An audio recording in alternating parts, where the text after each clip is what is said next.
উপস্থিত সমস্ত সুধীবৃন্দকে আমি আমার আন্তরিক অভিনন্দন ও শুভেচ্ছা জ্ঞাপন করছি। রানীগঞ্জ ক্যানভাসের তরফ থেকে এই সুন্দর এক সান্ধ্য দিবসে আমাকে অতিথি হিসাবে আনার জন্য আমি কৃতজ্ঞতা জানাই। আমার দাদা একটু আগে শিল্প সম্পর্কে অনেক মূল্যবান কথা বললেন, এরপর আমি অতটা না বললেও চলবে। শুধু দুটো কথা বলতে পারি, যারা এখানে শিক্ষানবিশ আছে তারা দুটো জিনিস খেয়াল রাখবে, নিজের হেলথ সম্পর্কে সজাগ থাকবে, আর যে প্র্যাকটিসটা করছো সেই প্র্যাকটিসটা যেন একটা মাত্রা অনুযায়ী হয়। এমন নয় যে সারা দিনই আমি ছবি এঁকে যাচ্ছি, তাহলে তার চোখের পক্ষে কিন্তু ক্ষতি হয়। 24 ঘন্টার মধ্যে কিছু এক্সারসাইজ করবে, ডায়েট ভালো করবে, পড়াশোনাও করবে, আঁকাও করবে, একটা ব্যালেন্সিংয়ে তারা চলবে, তাহলে তাদের ধৈর্যটা অনেকদিন ভালো থাকবে, এটুকু বলতে পারি। আর গুরু ভক্তি খুব দরকার। আমি আশা করবো এখানে একজন অতিথিকে অন্তত সম্মান দিয়ে কথাগুলো শুনলে আমি পুলকিত হব।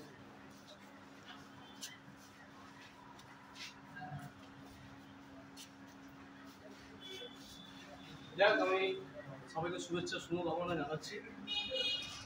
সবার মধ্যে শোনার ধৈর্যটা কম আছে, যারা শুনছে তাদেরকে আমি এটাই বলবো যে গুরু ভক্তি চাই, গুরুদেরকে কিন্তু সম্মান করতে হবে। গুরু মানে এই নেই ধর্মগুরু, যিনি শিক্ষাগুরু আছেন তাকে বিশ্বাস করতে হবে এবং একটা লং পিরিয়ড পর্যন্ত যেতে হবে। আর আমি মাস্টার হিসাবে এসেছি, তো এই সময় শুভ দিন একটা ছোট্ট টিপ দিয়ে দিতে চাই।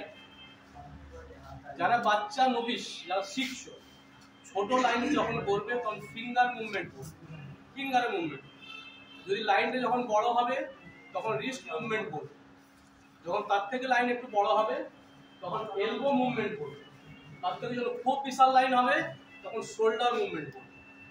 তাই মুভমেন্ট করার সময় এই 4টে জোন আছে, বাচ্চারা ছোট থেকে সেটাকে খেয়াল করবে।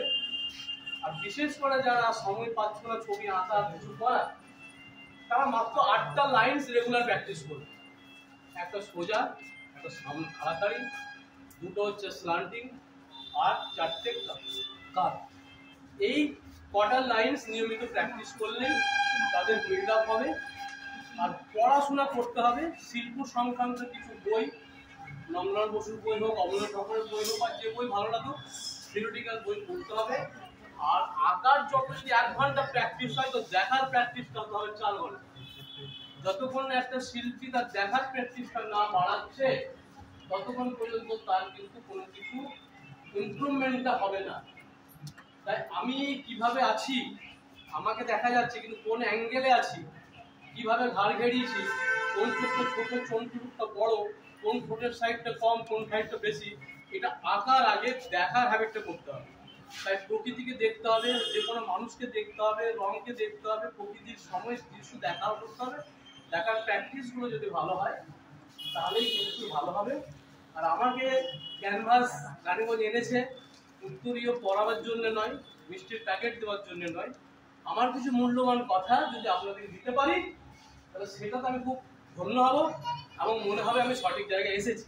তাই আশা করবো, যদি অনুরোধ করবো, কোনো ব্যক্তি যদি এখানে কিছু বলে সেটা শুনে সামনে 2-5-10 মিনিট ধৈর্য ধরে শোনার অনুরোধ থাকলো। সবাইকে কুশল কামনা রইল, সবাই সুস্থ থাকুন, সবার বাড়িতে সুখ শান্তি বিরাজ হোক, সবাই সবাইকে সম্মানের শ্রীবৃদ্ধি করুক। এই অভিনন্দন, ভালোবাসা, শুভেচ্ছা নিয়ে আমি সকলের কাছে